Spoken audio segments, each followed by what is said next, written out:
Hello friends, welcome to my YouTube channel that is IP trend. और आज की class में हम डिस्कस करने जा रहे हैं कि हम डाटा फ्रेम्स के डाटा को सीएसवी फाइल्स में कैसे स्टोर कर सकते हैं। जैसा कि आप सब जानते ही हैं कि हम क्लास 12th इंफॉर्मेटिक प्रैक्टिसेस का सिलेबस कवर कर रहे हैं। इस सीक्वेंस में हम 3 यूनिट्स जो हैं वो कवर कर चुके हैं, that is unit 1, unit 2 and unit 3। Unit 1 से हमारा सिर्फ एक पोर्शन रहता था, that is importing exporting data between data frame and CSV file. तो 3 यूनिट्स कंप्लीट करने के बाद अभी हमने ये वाला चैप्टर स्टार्ट किया हुआ है ताकि जो ये रिमेनिंग टॉपिक है फर्स्ट यूनिट का वो भी कंप्लीट हो जाए और हमारी 3 यूनिट्स कंप्लीटली कवर हो जाए।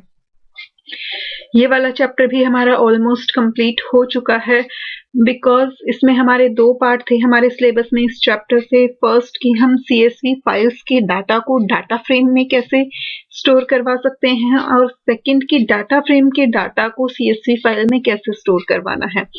जो फर्स्ट पार्ट है वो लेंथी पोर्शन था जो कि हमने ऑलरेडी कवर कर लिया है कि हम डाटा को सीएसवी फाइल्स से डाटा फ्रेम में कैसे स्टोर करते हैं with the help of read_csv function.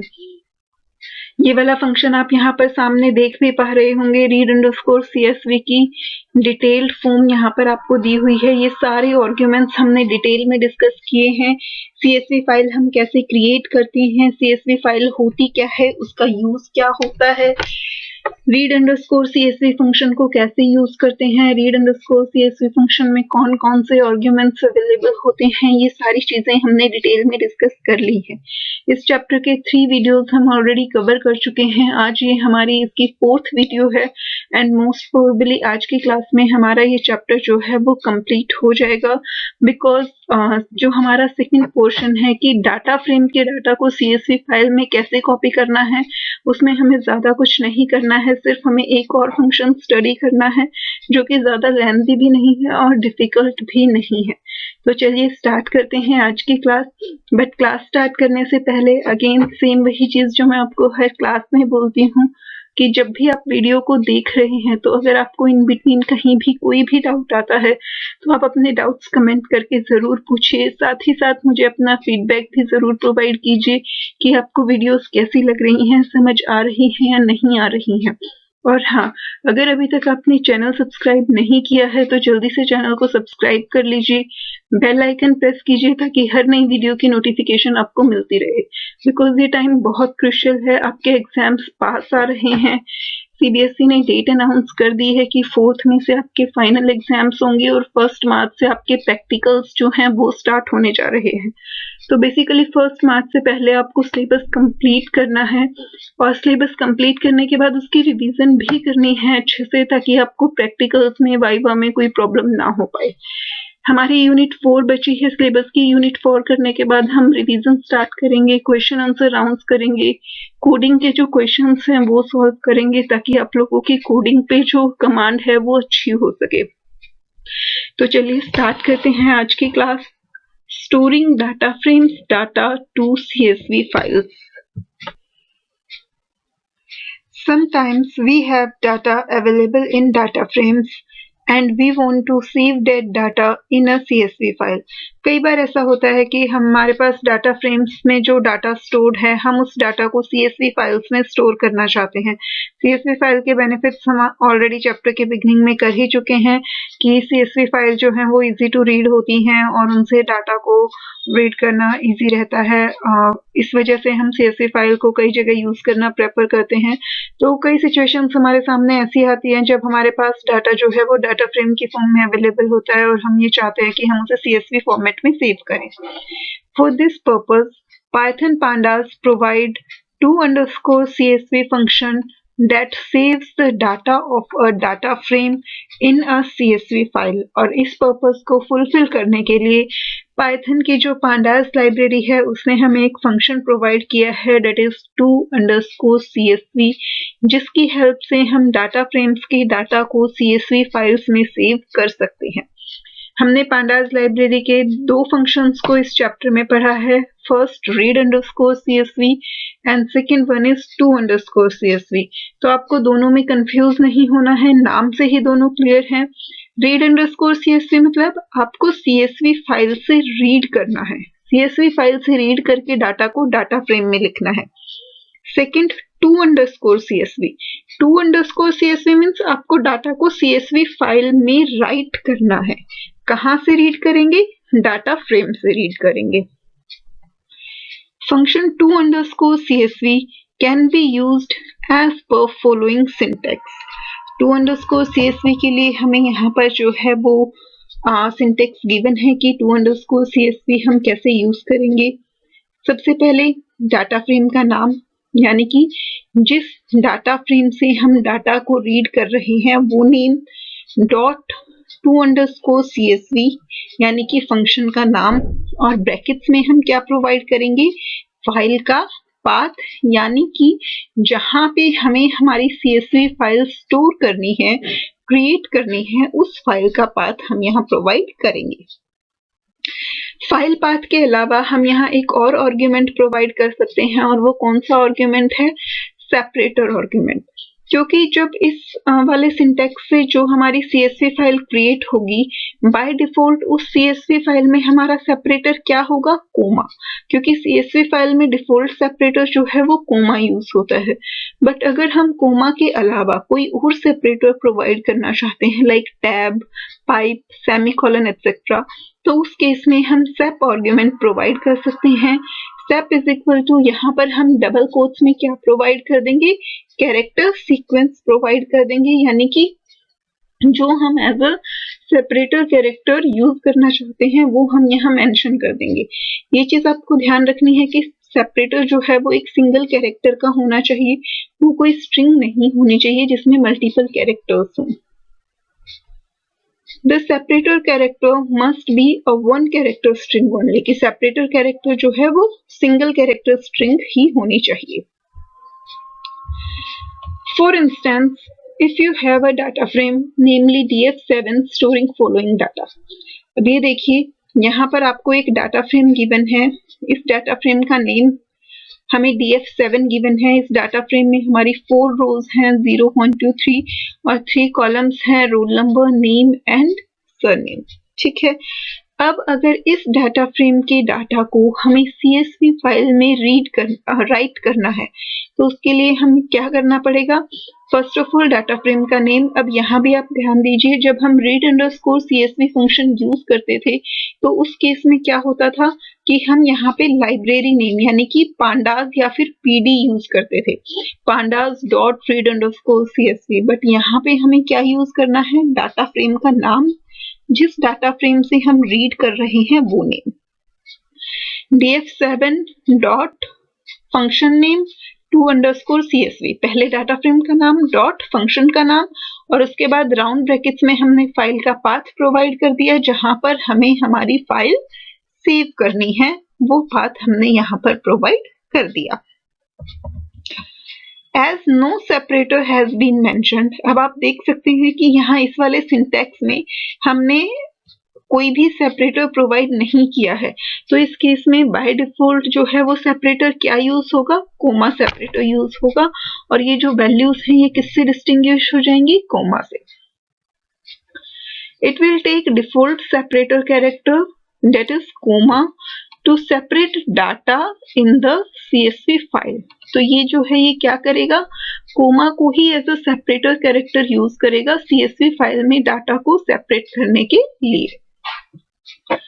Also, if there exists a file with the same name, मान लीजिए जो यहाँ पे आपने ये फाइल का नाम दिया new.csv, C ड्राइव में डाटा फोल्डर के अंदर पहले से ही अगर कोई इस नाम की फाइल एग्जिस्ट कर रही होगी, तो उस केस में क्या होगा? ये आपको कोई वार्निंग नहीं देगा, ये सिंपली उस फाइल को ओवरराइट कर देगा। तो आपको ये चीज खुद से ध्यान रखनी है कि आप फाइल का नाम कोई ऐसा नाम दें जो कि पहले से एग्जिस्टिंग ना हो।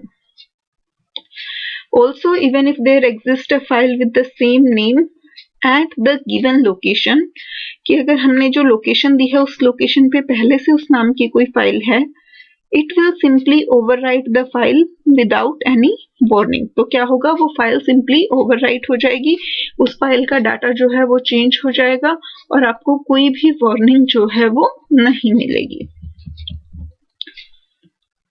Now you can check at given path and you will find a file with the new.csv there. अब ये वाला कोड एग्जीक्यूट करने के बाद आप इस लोकेशन पे जाके यानी कि सी ड्राइव में डाटा फोल्डर के अंदर जाके चेक कर सकते हैं। वहां एक new.csv नाम की फाइल जो है वो क्रिएट हो चुकी होगी। Open the file and you will find the data of data frame df7 there comma separated. आप उस फाइल को ओपन करके चेक कर सकते हैं। वहां पे उस फाइल में सेम वही डाटा होगा जो डाटा आपके df7 में स्टोर था, इस तरीके से। ठीक है, ये आपकी एक्सेल फॉर्मेट में भी हो सकती है और ये नोटपैड फॉर्मेट में भी हो सकती है। Let us save the same data frames data in another file, namely new2.csv, but with separator pipe। यानी कि ये जो आप ये देख रहे हैं सिंगल स्टैन, ये कौन सा सिंबल होता है? हमारा पाइप का सिंबल होता है। But with separator pipe character by giving following command. तो अभी हमने जो ऊपर कमांड दी थी उससे हमारा data as it is save हुआ था विद कोमा सेपरेशन। बट अगर हम सेपरेटर आर्गुमेंट भी प्रोवाइड कर देंगे तो जो हमारी ये फाइल क्रिएट होगी उसमें एज अ सेपरेटर क्या यूज होगा? पाइप। तो देखिए बाकी सारी कमांड सेम है, data frame name dot function name, उसके बाद यहाँ पर फाइल का पाथ प्रोवाइड किया है c//data new2.csv। अब new2.csv जब क्रिएट होगी तो उसमें df7 का डाटा ही स्टोर होगा, बट इस बार वो डाटा किससे सेपरेट होगा? पाइप सिंबल की हेल्प से, क्योंकि यहाँ पर हमने सेपरेटर जो है वो एक्सक्लूसिवली प्रोवाइड किया है। इसके आउटपुट का स्क्रीनशॉट आप यहाँ पर देख सकते हैं। ये देखिए यहाँ पर इस new2.csv फाइल में जो डाटा है वो कोमा की जगह किससे सेपरेटेड है? पाइप्स की हेल्प से सेपरेटेड है। अब हम इसी पार्ट को जो है प्रैक्टिकली करके देखेंगे ताकि आप लोगों को कोई कंफ्यूजन ना रहे कि हम डाटा फ्रेम कैसे क्रिएट करेंगे और फिर उससे कैसे CSV फाइल में रीड करेंगे। अब यहाँ पर अगेन फिर से आपके बेसिक कॉन्सेप्ट्स जो हैं वो यूज होते हैं। अब हमें डाटा फ्रेम के डाटा को CSV फाइल में रीड करना है। यहाँ पर आपने जो देखा, यहाँ पर डाटा फ्रेम जो है वो ऑलरेडी क्रिएटेड था आपके पास, और उस डाटा फ्रेम को हमने क्या किया था? वन सेकेंड, यहाँ पर देखिए डाटा फ्रेम df7 जो है वो ऑलरेडी क्रिएटेड था और इस डाटा फ्रेम को CSV फाइल में हमने रीड किया। ये यहाँ पर इतना फॉर्मेट आपको गिवन है, बट जब आप इसका प्रैक्टिकल करके देखेंगे तो सबसे पहले आपको ये पता होना चाहिए कि डाटा फ्रेम हम क्रिएट कैसे करते हैं, क्योंकि इस पार्ट को प्रैक्टिकली एग्जीक्यूट करने के लिए आपको डाटा फ्रेम क्रिएट करना आना चाहिए। डाटा फ्रेम की बेसिक वीडियोस मैंने आपको बहुत डिटेल में करवाई हैं। डाटा फ्रेम कैसे कैसे क्रिएट कर सकते हैं, उसके कौन कौन से फंक्शंस होते हैं, वो सारी चीजें आपको मैंने डिस्क्रिप्शन बॉक्स में लिंक गिवन है, वहां से आप डाटा फ्रेम की बेसिक वीडियोस देख सकते हैं। क्योंकि ये जो है ये यूनिट 1 का लास्ट पार्ट है, इससे पहले के पोर्शंस जो हैं वो आपको आने चाहिए, तभी आप इस पार्ट को जो है वो कंप्लीट कर सकते हैं। तो चलिए प्रैक्टिकली करके देखते हैं हम इसे। सबसे पहले हमें क्या करना पड़ेगा? एक डाटा फ्रेम क्रिएट करना पड़ेगा। अब हम हमारी बुक वाला ही एग्जाम्पल लेंगे जो हमारी बुक में गिवन है, ये वाला। हम इसी सेम एग्जाम्पल को एक बार क्रिएट करके देख लेते हैं। यहाँ हमारे पास 3 कॉलम्स हैं, रोल नंबर, नेम और सरनेम। डाटा वैल्यूज हम अपनी तरफ से कुछ भी जो है वो एंटर कर लेंगे। तो डाटा फ्रेम क्रिएट करने के लिए सबसे पहले हमें क्या करना पड़ेगा? पांडास लाइब्रेरी को इंपोर्ट करना पड़ेगा। So import pandas as pd। Library को इंपोर्ट कर लिया। अब डाटा फ्रेम के क्रिएशन का जो सबसे इजीएस्ट मेथड हमने पढ़ा था वो पढ़ा था with the help of dictionary. तो पहले हम एक डिक्शनरी क्रिएट कर लेते हैं जिसमें हम डाटा को स्टोर करके रखेंगे। डिक्शनरी हम हमेशा कर्ली ब्रैकेट्स की फॉर्म में क्रिएट करते हैं। डिक्शनरी की जो कीज हैं वो हमारे डाटा फ्रेम की हेडिंग्स बन जाती हैं और डिक्शनरी की जो वैल्यूज हैं वो उन कॉलम्स की वैल्यू बन जाती हैं। तो यहाँ पर हमारे पास 3 कॉलम थे, रोल नंबर, नेम, सरनेम। तो हम 3 की वैल्यू पेयर लेंगे। फर्स्ट में हम क्या लेंगे? Roll number.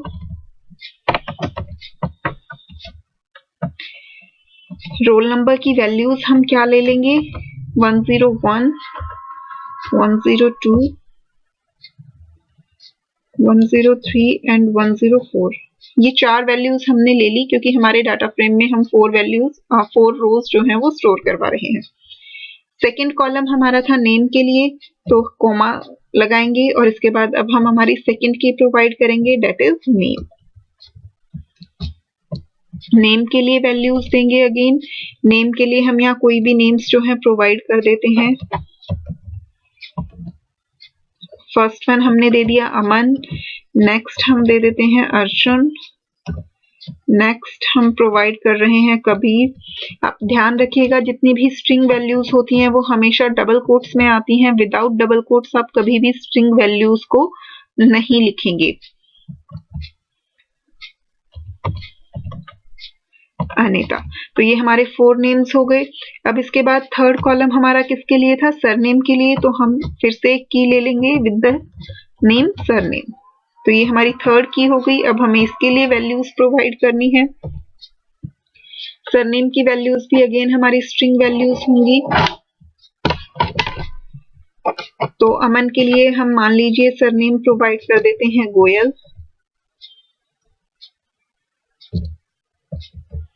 इसके बाद अर्जुन के लिए हम प्रोवाइड कर देते हैं मित्तल। इसके बाद कबीर के लिए हम प्रोवाइड कर देते हैं हांडा एंड देन हम प्रोवाइड कर देते हैं अनीता जून। राइट, ये हमारे 4 रोज हो गई हर के लिए।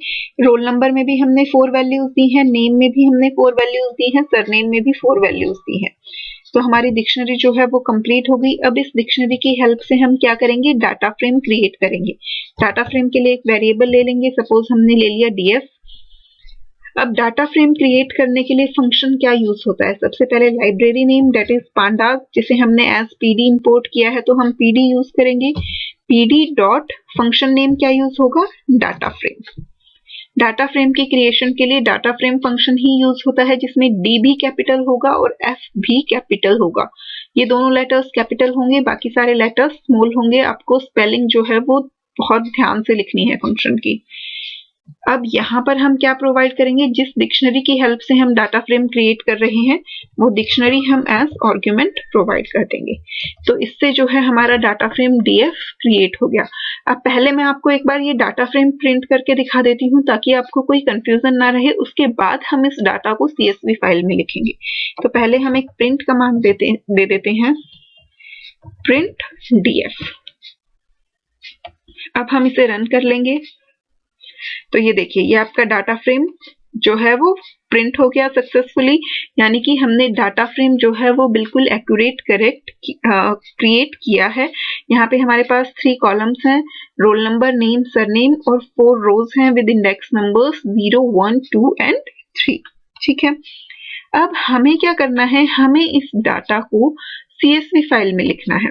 तो CSV फाइल में लिखने के लिए हमें क्या कमांड एग्जीक्यूट करनी थी, सबसे पहले डाटा फ्रेम का नाम that is df dot function name क्या था, to_CSV। तो हमने यहाँ पे फंक्शन प्रोवाइड किया। अब हमें राउंड ब्रैकेट्स में यहाँ पे क्या प्रोवाइड करना है, पाथ प्रोवाइड करना है। पाथ हम कैसे प्रोवाइड करेंगे, जहां हमें अपनी फाइल को सेव करना है हमें वो पाथ प्रोवाइड करना है। अब मान लीजिए मुझे अपनी फाइल को डेस्कटॉप पर सेव करना है, तो मुझे यहाँ पर डेस्कटॉप का पाथ जो है वो प्रोवाइड करना पड़ेगा। तो उसके लिए बहुत सिंपलेस्ट सा तरीका होता है कि सबसे पहले आप डेस्कटॉप ओपन कर लो। अब ये देखिए, ये मैंने फाइल्स ओपन की हैं। फाइल्स में मैंने C ड्राइव में जाकर डेस्कटॉप को ओपन किया है, तो यहाँ ये मेरा कंप्लीट पाथ जो है वो शो हो रहा है। यहाँ पर आप इस पर क्लिक करेंगे तो ये पाथ की फॉर्म में यहाँ पे आपको लिखा हुआ भी मिल जाएगा, C/user/amit/desktop। तो हम यहाँ से इस पाथ को कॉपी कर लेंगे, क्योंकि अगर आप खुद से लिखेंगे तो हो सकता है आपसे कोई मिस्टेक हो जाए। तो इट्स बेटर कि आप पहले यहीं से पाथ को कॉपी कर लें ताकि मिस्टेक होने के चांसेस जो है वो ना रहें। अब हम उस पाथ को यहाँ पर कॉपी कर पेस्ट कर देंगे। ठीक है, पाथ जो है वो स्ट्रिंग फॉर्मेट में है तो ये डबल कोट्स के अंदर आएगा। अब यहाँ पर देखिए, यहाँ पर हमें एक और चीज, यहाँ ये तो डेस्कटॉप का पाथ है, लेकिन डेस्कटॉप पे हमें फाइल नेम भी तो देना पड़ेगा जिस फाइल में हम इस डाटा फ्रेम के डाटा को सेव कर रहे हैं। तो फाइल नेम सपोज हम यहाँ पे दे देते हैं new.csv। ठीक है।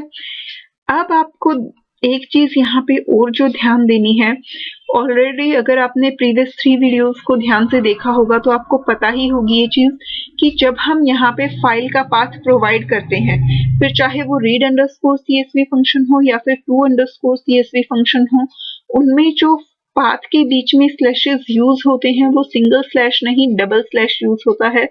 और इसका रीजन भी मैंने आपको बताया था कि डबल स्लैश क्यों यूज होता है, क्योंकि आपका सिंगल स्लैश जो है वो as a escape sequence use होता है। तो जब भी आपकी स्ट्रिंग में कहीं भी single slash as a character use हो रहा हो तो आपको एक और जो है बैकस्लैश ऐड करना पड़ता है, ताकि वो एस्केप सीक्वेंस वाला मीनिंग ना लेकर कैरेक्टर सीक्वेंस वाले ही मीनिंग को कंसीडर करे। तो ये हमने यहाँ पे पाथ प्रोवाइड कर दिया। अब जब हम इस कोड को एग्जीक्यूट करेंगे तो डेस्कटॉप पे हमारी new.csv नाम से एक फाइल क्रिएट हो जाएगी और उस फाइल में कौन सा डाटा सेव होगा हमारा, जो हमारा df डाटा फ्रेम में सेव्ड है। तो हम इसे एक बार रन कर देते हैं। रन हो गया। अब हम चेक करते हैं डेस्कटॉप पे। यहाँ पर हमें चेक करना है new.csv नेम से। तो ये देखिए यहाँ पे ये फाइल क्रिएट हो गई है new.csv। अब इस फाइल को हम क्या करेंगे, ओपन करके चेक करेंगे कि डाटा जो है वो सेव हुआ या नहीं हुआ। तो हम यहाँ पे राइट क्लिक करेंगे, ओपन विद नोटपैड। तो ये देखिए जो डाटा हमने डाटा फ्रेम में स्टोर किया था, सेम वही डाटा जो है हमारी CSV फाइल में यहाँ पर सेव हुआ है। अब यहाँ पर आप एक चीज और नोटिस कीजिए, फर्स्ट रो में आपका बिगनिंग में कोमा है। तो आपको लग रहा होगा ये कोमा किस लिए है। वो इसलिए है बेटा क्योंकि आप बाकी की 4 रोज में देखिए हर में 4 वैल्यूज हैं, बट फर्स्ट रो में 3 वैल्यूज हैं, क्योंकि फर्स्ट रो में जो है वो कॉलम हेडिंग्स हैं। तो कॉलम हेडिंग्स 3 थी, बट जब रोज का डाटा आया तो रोज के डाटा में इंडेक्स नंबर भी था रो का और बाकी की वैल्यूज भी, जो कि कॉलम हेडिंग्स वाले केस में इंडेक्स नंबर हमारे पास नहीं है, तो वो एक ब्लैंक है और उसके बाद जो है हमारा कोमा यहाँ पे यूज हो रहा है। अगर आप इसे नोटपैड फॉर्मेट की जगह डायरेक्टली ओपन करेंगे तो ये एक्सेल फॉर्मेट में ओपन होगी इस तरीके से। ये देखिए, तो ये एक्सेल फॉर्मेट में आपको यहाँ से दिखाई देगी, बट इस केस में आपको सेपरेटर का पता नहीं चल पाएगा। अब यहाँ पे ये डाटा आपको एक्सेल फॉर्मेट में दिख रहा है तो आपको ये नहीं पता कि यहाँ सेपरेटर जो है वो कोमा है, पाइप है, सेमीकोलन है या फिर क्या चीज है। ठीक है, तो इस तरीके से आप इसे एक्सेल फॉर्मेट में भी ओपन कर सकते हैं, नोटपैड फॉर्मेट में भी ओपन कर सकते हैं, जिस भी फॉर्मेट में आपको रिक्वायर्ड हो। तो नेक्स्ट देख लेते हैं एक और जो हमने अभी पढ़ा था कि इसी सेम डाटा को हम सेपरेटर आर्गुमेंट की हेल्प से हम सेपरेटर चेंज कर देते हैं। सेपरेटर आर्गुमेंट हम प्रोवाइड कर देते हैं पाइप। ठीक है, यहाँ पे फाइल नेम हम ले लेते हैं new2.csv। तो अब हमने एक और फाइल क्रिएट की new2.csv। इस केस में हमने सेपरेटर क्या प्रोवाइड किया, पाइप सिंबल प्रोवाइड किया। तो अब हम इसे रन करते हैं। ये हमने एग्जीक्यूट किया तो डाटा हमारा जो है ये यहाँ पे प्रिंट हो गया, ये कमांड एग्जीक्यूट हो गई।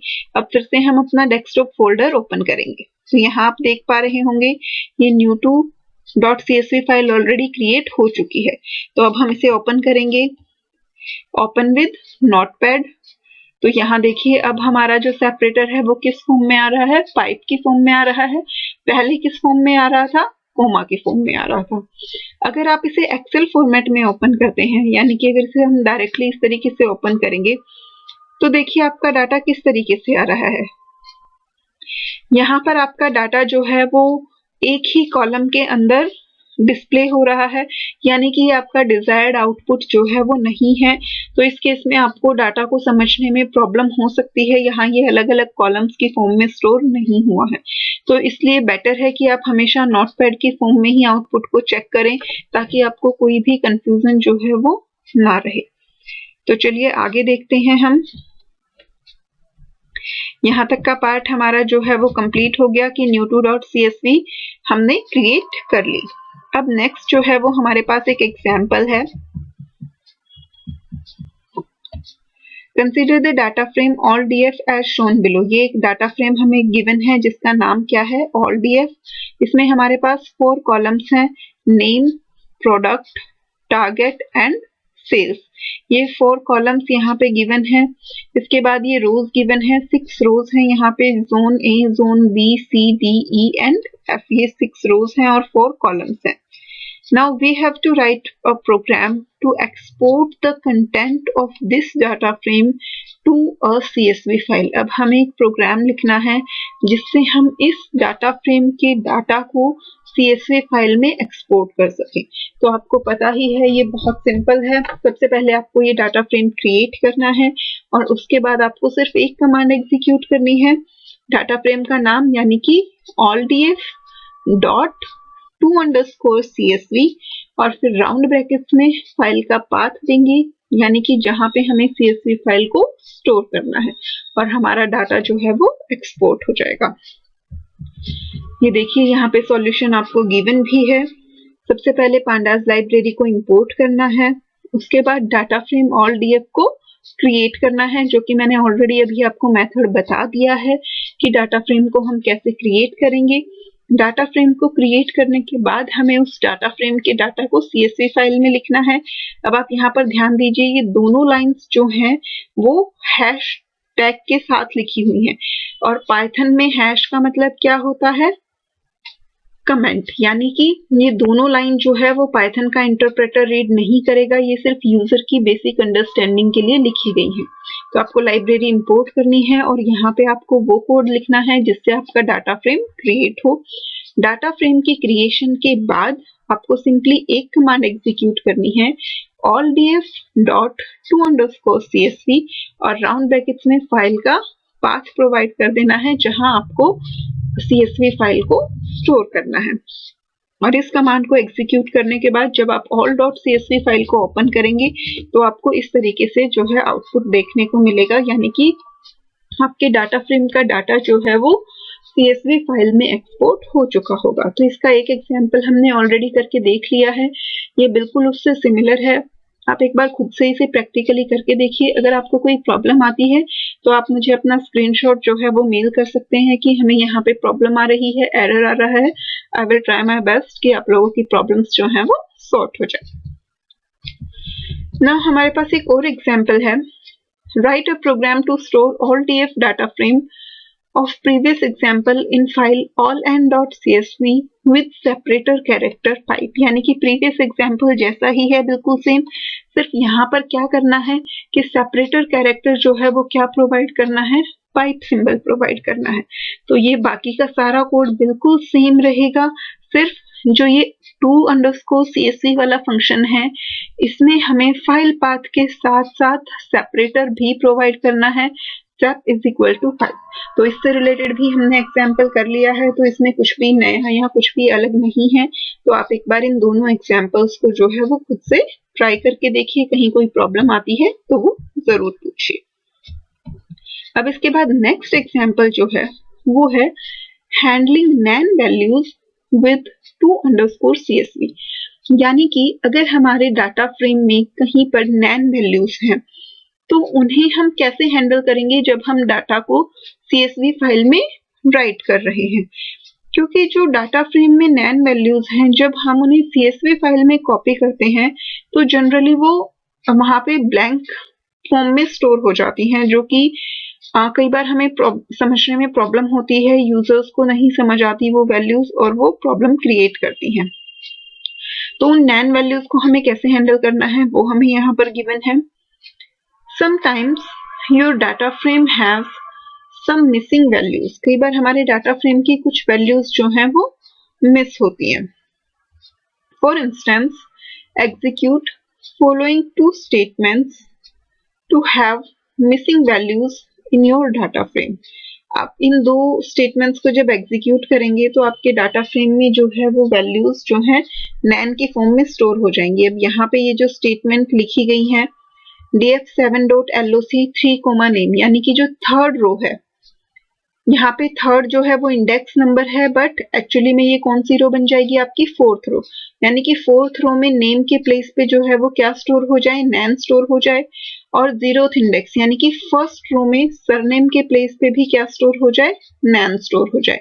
अब यहाँ पर देखिए नैन वैल्यू जो है वो numpy लाइब्रेरी में एग्जिस्ट करती है, तो numpy लाइब्रेरी को पहले हमें इंपोर्ट करना पड़ेगा और फिर जिस भी नेम से हम उसे इंपोर्ट करेंगे, या तो आप डायरेक्टली लिख सकते हैं numpy.nan, और या फिर अगर आपने इंपोर्ट किया है इंपोर्ट numpy एज np तो आप np.nan लिख के इसे कर सकते हैं। अगेन numpy लाइब्रेरी मैंने आपको बहुत डिटेल में करवाई है, उसका लिंक डिस्क्रिप्शन बॉक्स में गिवन है, तो आप इसे वहां से चेक कर सकते हैं कि numpy लाइब्रेरी क्या होती है, उसके कौन कौन से फीचर्स हैं, कौन कौन से फंक्शंस हैं। तो इस तरीके से हमने फर्स्ट रो में सरनेम के प्लेस पे और जो हमारी फोर्थ रो है उसमें नेम के प्लेस पे नैन वैल्यूज जो हैं वो स्टोर कर दी हैं। एग्जीक्यूशन के बाद आपका डाटा फ्रेम कुछ इस तरीके से दिखाई देगा आपको कि जो फर्स्ट रो थी यानी कि जीरोथ इंडेक्स वाली, वहां सरनेम के प्लेस पे नैन स्टोर हो गया, और जो थर्ड इंडेक्स वाली रो थी यानी कि फोर्थ रो, उसमें नेम के प्लेस पे जो है नैन वैल्यू स्टोर हो गई। Now if you store this data frame in a CSV file by giving following command, अब अगर आप इस वाले डाटा फ्रेम को CSV फाइल में राइट करते हैं with the help of to_CSV function, तो उस केस में क्या होगा। सपोज आपने ये कमांड एग्जीक्यूट की df7.to_CSV, यहाँ पे आपने फाइल का पाथ प्रोवाइड कर दिया और आपने सेपरेटर क्या दे दिया, पाइप सिंबल दे दिया। By default the missing nan values are stored as empty string in CSV file. जैसा कि मैंने अभी आपको बताया था कि उन CSV फाइल्स के प्लेस उन नैन वैल्यूज के प्लेस पे जो है वो ब्लैंक वैल्यू स्टोर हो जाती है, यानी कि एम्प्टी स्ट्रिंग जो है वो CSV फाइल में स्टोर हो जाती है। The file new3.csv will look like as shown on the right। यहाँ पे आपको ये new3 का स्क्रीनशॉट गिवन है, जहाँ आप चेक कर सकते हैं जीरोथ इंडेक्स में सरनेम का प्लेस देखिए ये एम्प्टी है, यहाँ पे कुछ गिवन नहीं है। सिमिलरली जो फोर्थ रो थी उसमें नेम वाला प्लेस ये चेक कीजिए, यहाँ पर कुछ भी गिवन नहीं है। तो इससे कई बार मिसअंडरस्टैंडिंग क्रिएट होती है, डाटा समझने में जो है वो प्रॉब्लम्स आती हैं। तो इसलिए इस चीज को हैंडल करने के लिए हम to_CSV में एक एक्स्ट्रा आर्ग्यूमेंट प्रोवाइड करते हैं, और उस आर्ग्यूमेंट की हम जो भी वैल्यू देंगे वो हमारी नैन वैल्यूज को रिप्लेस कर देगी। You can specify your own string that can be written for missing nan values by giving an argument na_repeat is equal to string।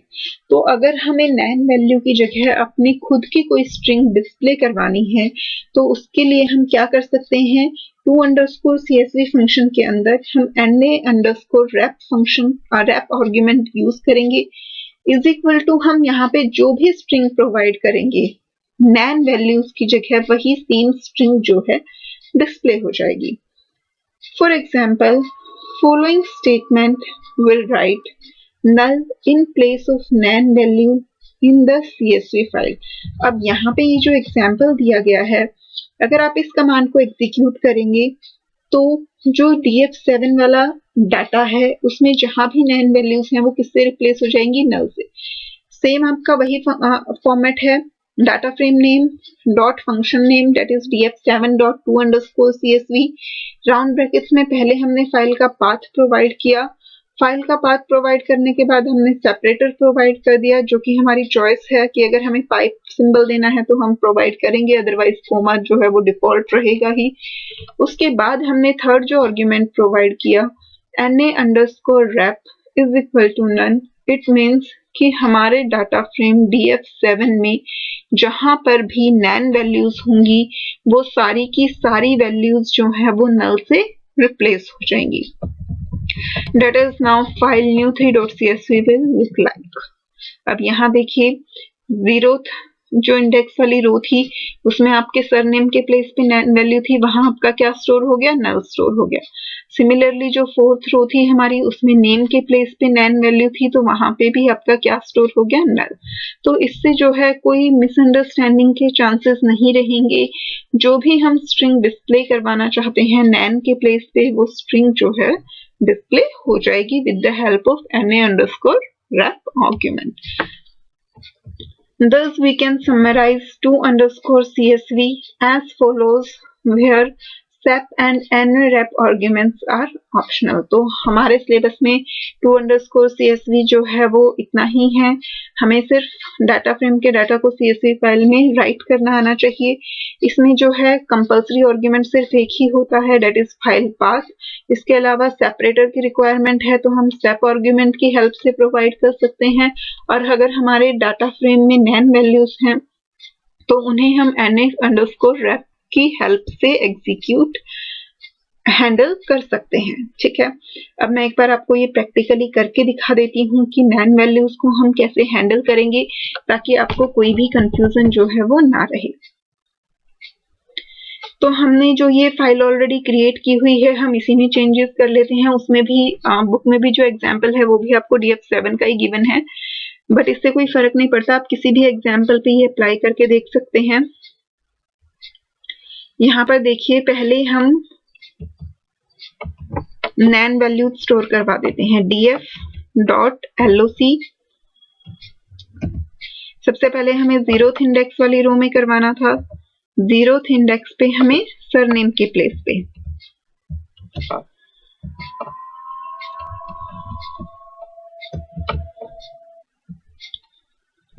Is equal to np.nan।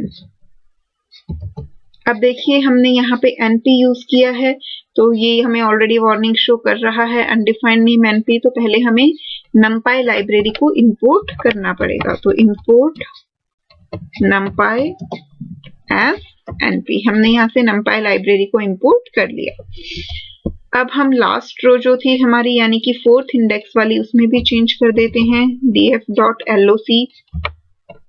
यहाँ पे हमें 3rd इंडेक्स वाली रो चाहिए और उसमें हम नेम के प्लेस पे नैन वैल्यू स्टोर करवा रहे हैं।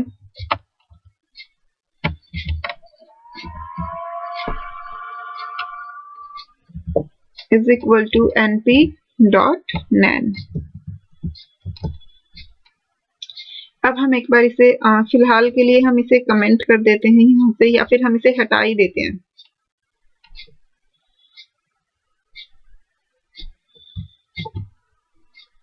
अब हम इसे रन करते हैं तो ये देखिए, अब आप इस डाटा फ्रेम को अच्छे से चेक कीजिए। यहाँ पे आपका फर्स्ट रो में सरनेम की प्लेस पे नैन शो हो रहा है और लास्ट रो में नेम की प्लेस पे नैन शो हो रहा है। अब अगर हम इस डाटा को CSV फाइल में राइट करेंगे, तो डाटा को राइट करने के लिए हम ये कमांड ले लेते हैं, df.to_CSV। फाइल पाथ हम डेस्कटॉप पर ही क्रिएट कर रहे हैं, बस फाइल नेम हम चेंज कर देते हैं। फाइल नेम हमें चाहिए new3। ठीक है, सेपरेटर हमने प्रोवाइड कर दिया। अभी हम नैन वैल्यूज को हैंडल करने के लिए कोई आर्ग्यूमेंट प्रोवाइड नहीं कर रहे, सिंपली हम इस प्रोग्राम को एग्जीक्यूट कर रहे हैं और हम चेक करेंगे कि new3.csv फाइल में हमारा क्या डाटा स्टोर हो रहा है। तो पहले हम इसे एग्जीक्यूट करते हैं, ये रन हो गया। अब हम डेस्कटॉप पे जाके चेक करेंगे, ये देखिए new3.csv फाइल क्रिएट हो गई है। अब हम इसे ओपन करेंगे तो यहाँ देखिए, फर्स्ट रो में आपका सरनेम के प्लेस पे ब्लैंक है और लास्ट रो में आपका नेम के प्लेस पे ब्लैंक है। यहाँ पे कोई वैल्यूज जो हैं वो शो नहीं हो रही हैं, बट हम ऐसा नहीं चाहते। हम चाहते हैं कि जो नैन वैल्यूज हैं उनकी प्लेस पे भी हमारा कोई ना कोई डाटा जो है वो स्टोर हो। तो नैन वैल्यूज को हैंडल करने के लिए अभी अभी हमने कौन सा आर्ग्यूमेंट पढ़ा, NA_REP। तो हम इसे यूज करेंगे, NA_REP इज इक्वल टू, हम यहाँ जो भी स्ट्रिंग प्रोवाइड करेंगे वही हमारी नैन वैल्यूज को रिप्लेस कर देगी। तो पहले मैं आपको नल का ही एग्जांपल करके दिखाती हूँ, इसके बाद हम जो है वो स्ट्रिंग चेंज करके भी चेक करेंगे। अब हम इसे एग्जीक्यूट कर देते हैं, रन हो गया। अब अगेन हम चेक करेंगे, हमने new3 में ही चेंजेस किए हैं, तो यानी कि हमारी ये फाइल जो है ओवरराइट हो गई होगी। तो हम इसे ओपन करके देखते हैं, ये देखिए फर्स्ट रो में सरनेम के प्लेस पे नल आ रहा है और लास्ट रो में नेम के प्लेस पे जो है वो नल शो हो रहा है। यानी कि जहां जहां हमारी नैन वैल्यू थी वो किससे रिप्लेस हो गई, नल से रिप्लेस हो गई। आप चाहें तो नल की जगह जो है कोई भी स्ट्रिंग प्रोवाइड कर सकते हैं। मान लीजिए यहाँ नल की जगह मैंने नैन ही प्रोवाइड कर दिया। अब हम इसे एग्जीक्यूट करते हैं। अब हम अगेन डेस्कटॉप पे जाएंगे, new3 को ओपन करके चेक करेंगे। तो ये देखिए अब आपका क्या स्टोर हो रहा है, नैन स्टोर हो रहा है। तो नैन वैल्यूज को हैंडल करने के लिए आप na_wrap आर्ग्यूमेंट के अंदर कोई भी वैल्यू जो है वो प्रोवाइड कर सकते हैं। जो भी वैल्यू, जो भी स्ट्रिंग आप यहाँ प्रोवाइड करेंगे वो नैन वैल्यूज को रिप्लेस कर देगी CSV फाइल के अंदर। तो ये था हमारा कि हम डाटा फ्रेम से CSV फाइल में डाटा कैसे राइट करते हैं। इतना ही जो है वो हमारे सिलेबस में है चैप्टर 4 से, क्योंकि चैप्टर 4 में जो है वो हमारा नेक्स्ट पार्ट जो आता है वो आता है डाटा फ्रेम और SQL में डाटा जो है वो कैसे इंटरचेंज होता है, जो कि हमारे सिलेबस से हट चुका है, तो वो आपको करने की जरूरत नहीं है। हम देख लेते हैं लास्ट एग्जाम्पल जो है वो क्या है हमारे पास। Previous example 8 and 9 created CSV file without nan values. Write a program to store the data of all DF data frame in a CSV file along with nan values stored as null and separator negation. तो all DF अभी मैंने previously आपको दिखाया ही था, आपको वो data frame create करना है। उस डाटा फ्रेम में आपको कुछ वैल्यूज नैन रखनी है और उसके बाद आपको जो CSV फाइल क्रिएट करनी है, CSV फाइल के अंदर आपको सेपरेटर जो है वो नेगेशन सिंबल प्रोवाइड करना है और जो नैन वैल्यूज हैं उन्हें नल से रिप्लेस करना है। तो ये सेम वही चीज है जो हमने अभी अभी की है। तो ये एग्जाम्पल आप एक बार खुद से ट्राई कर सकते हैं। तो इसके साथ ही हमारा ये चैप्टर जो है वो फिनिश होता है। मैं आपको दिखा देती हूँ नेक्स्ट टॉपिक जो है वो क्या स्टार्ट हो रहा है, transferring data between data frame and MySQL, जो कि अब आपके सिलेबस में नहीं है। बिगनिंग में जब सिलेबस लॉन्च हुआ तब ये पोर्शन आपके सिलेबस में था, बट जब 7 अप्रैल को आपका सिलेबस रिवाइज हुआ, जिसमें कोविड-19 की वजह से काफी सारे टॉपिक्स आपके सिलेबस से रिमूव कर दिए गए, तो ये वाला टॉपिक भी जो है वो आपके सिलेबस से रिमूव कर दिया गया था। तो अब आपको डाटा फ्रेम और MySQL में डाटा की ट्रांजेक्शन्स नहीं पढ़नी है, आपको सिर्फ डाटा फ्रेम और CSV फाइल के बीच डाटा कैसे इंपोर्ट एक्सपोर्ट होता है वही आपको समझना है। तो आपका सिलेबस कम हो गया है। इनफैक्ट ये पार्ट जो है थोड़ा सा डिफिकल्ट भी था, तो वो आपके सिलेबस से हट ही गया है, तो आपके लिए बहुत बड़ी खुशी की बात है। तो इस सिलेबस का, इस चैप्टर का बहुत कम पार्ट आपके सिलेबस में है, उसे अच्छे से समझिए, अच्छे से रिवाइज कीजिए। जो भी डाउट्स आते हैं वो मुझसे कमेंट करके पूछिए।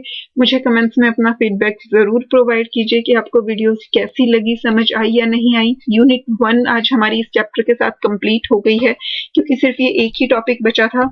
तो बेसिकली अब हमारी सिर्फ और सिर्फ यूनिट 4 बची है। यूनिट 1, यूनिट 2 और यूनिट 3 तीनों यूनिट्स जो हैं वो कवर हो चुकी हैं। यूनिट 4 भी जो है वो टोटली थ्योरेटिकल है, सोसाइटल इम्पैक्ट्स है नेटवर्किंग के। तो जिन स्टूडेंट्स को कोडिंग में प्रॉब्लम होती है उनके लिए यूनिट 3 और यूनिट 4 काफी स्कोरिंग है, क्योंकि दोनों 10-10 मार्क्स की हैं। तो आप उस यूनिट से अच्छे से रिवाइज या अच्छे से कहूंगी कि पढ़ने के लिए, ताकि आपको एग्जाम्स में कोई प्रॉब्लम ना आए। तो अब हम नेक्स्ट क्लास से यूनिट 4 स्टार्ट करेंगे और उसके बाद जो है हमारी रिवीजन स्टार्ट हो जाएगी। तो अगर आपने अभी तक चैनल सब्सक्राइब नहीं किया है तो जल्दी से सब्सक्राइब कर लीजिए, ताकि आपसे कुछ भी मिस ना हो, आपको हर वीडियो की नोटिफिकेशन जो है वो मिलती रहे। मिलते हैं नेक्स्ट क्लास में। Bye bye.